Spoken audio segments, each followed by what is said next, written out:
চনমনে মন নিয়ে চলে এলাম পুজোর একটা নতুন ব্লগ নিয়ে। তো এখানে আমরা চলে এসেছি রানাঘাটে। তো আমি এখানে একটু ডাক্তার দেখিয়ে নিয়ে তো এখানেই সিদ্ধান্ত নিলাম যে আমরা কল্যাণী ঠাকুর দেখতে যাব। তো কল্যাণী ঠাকুর দেখতে এসে আগে আমরা কল্যাণীতে ফার্স্ট খাওয়া দাওয়াটা সেরে নিলাম, কারণ বাড়ি থেকে আমরা কেউ কিছু খেয়ে যাইনি। তো ডুগুকে এখানে মোবাইল দিয়ে বসিয়ে দিয়ে আমি ডুগুর পাপা আর পুচকু খাওয়া দাওয়া সেরে নিয়ে কল্যাণীতে আমরা ITI মোড়ে চলে এসেছি। ITI মোড়ে যাওয়ার আগে এখানে একটা ঠাকুর পুজো মণ্ডপ হয়েছে, খুব সুন্দর লাগলো এটা ঠাকুরটা দেখে। কারণ এখানে মণ্ডপটায় একটা জিনিস ফুটিয়ে তুলেছে যে একটা গাছ মানুষের কত উপকার করে। তো এটা বাচ্চাদের ক্ষেত্রে খুবই ভালো লাগবে, কারণ ওরাও জানতে পারবে যে গাছ লাগালে ওদের কতটা উপকার।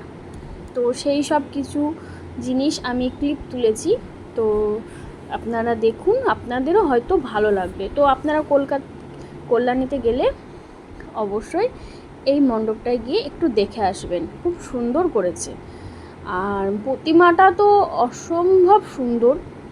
আমি 3টে ঠাকুর দেখেছি, 3টে ঠাকুরেরই মানে ঠাকুরের কোনো হয় না যে এটা ভালো এটা খারাপ, কিন্তু খুবই সুন্দর হয়েছে, খুবই সুন্দর। আর এটা টোটালি ছাঁচের ঠাকুর, অসম্ভব সুন্দর। আর আমরা ঠাকুরটা একটু ছবিটা তুলে নিয়ে আমরা চলে যাচ্ছিলাম ITI মোড়ে।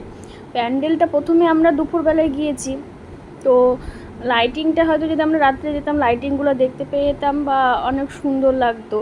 তো ছেলে নিয়ে সম্ভাবনা বা সেরকম পরিকল্পনা নিয়েও আমরা বেরোইনি। তো এইখানটায় আমি ঢুকছিলাম, ঢোকার মোড়ে সামনে প্রচণ্ড সফট টয়েস ছিল। তো ডুগু তো দেখে ওটা পাগল হয়ে যাচ্ছিলো, কিন্তু পুচকুর ওটার দিকে নজরও ছিল না, কারণ পুচকুর চারিদিকে এগরোল মোমো চাউমিন এসব খুঁজে বেড়াচ্ছিলো। আর এই যে চলে এসেছি সামনে থেকে, আমরা দেখতে পেয়ে গেছি আর একটু গেলেই আমরা সামনে মায়ের দর্শন পেয়ে যাব। তো একটাই কি, আমরা এত দূর থেকে দেখতে যাচ্ছি, তা সত্ত্বেও ওনারা দুপুরবেলায় অত বেশি ভিড় ছিল না, কিন্তু ওরা বেশিক্ষণ ভেতরে থাকতে দিচ্ছিল না।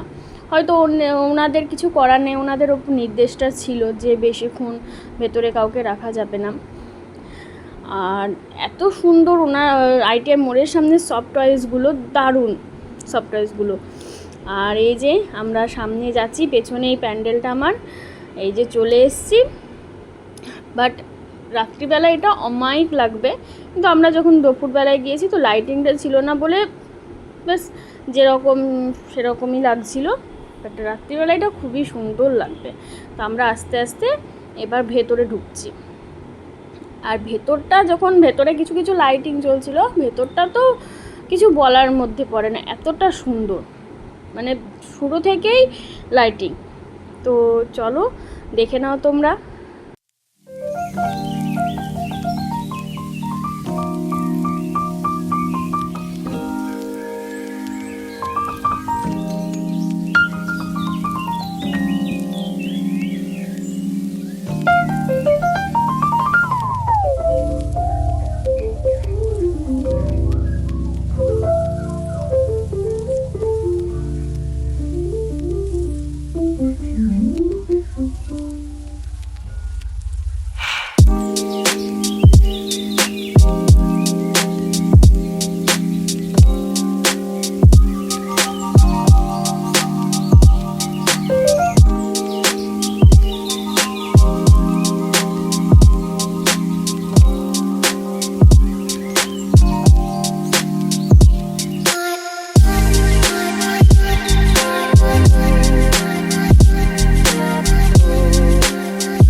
ওইখানকার ঠাকুর দেখিয়ে আমরা আবার চলে এলাম রথতলায় প্রেম মন্দিরে।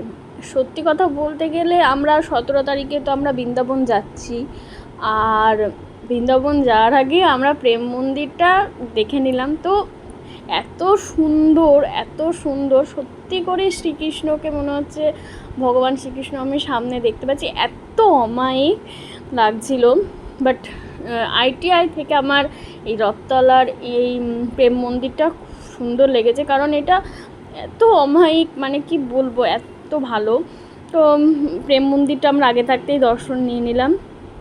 আমি তোমাদের ঘুরে দেখাচ্ছি, তোমরা একটু দেখে নাও।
প্রেম মন্দির থেকে বেরিয়ে এসে আমরা বাড়ি চলে এসেছি, আর ডুগুর প্রচণ্ড ঘুম পাচ্ছিল। তো আজকের মতন এই পর্যন্ত। আমার ভিডিও যদি ভালো থেকে থাকে তাহলে please like, share and subscribe করে দেবে।